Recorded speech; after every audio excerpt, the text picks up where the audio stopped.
हा मार्गशीर्ष महिन्यामधला आज शेवटचा गुरुवार होता. सो मी चालली होती ताईकडे. ताईनेच मला बोलवलं होतं जेवायला, सुहासनी म्हणून. सो बघा ताईने एवढी छान प्रकारे ना मस्त देवी मांडली होती ना, खूप छान पूजा केली होती त्यांनी. आणि त्याच्यामध्येच तिचं आज कन्यापूजन पण होतं 9 मुलींना बोलवून.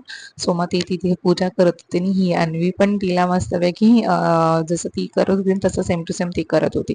मग त्याच्यानंतर मुलींना आपण सगळ्यांना वाण दिला. मग देवीला आम्ही नैवेद्य वगैरे दाखवलं. जेवायला पण खूप मस्त बनवलेलं तिने. जेवायला पनीरची भाजी, भजी, डाळ भात, शिरा आणि बटाट्याची भाजी असं होतं सगळं. मग आम्ही जेवण वगैरे करून घेतलं. मग त्यानंतर मग तिने माझी ओटी भरली आणि मग घरी जायचं होतं आम्हाला.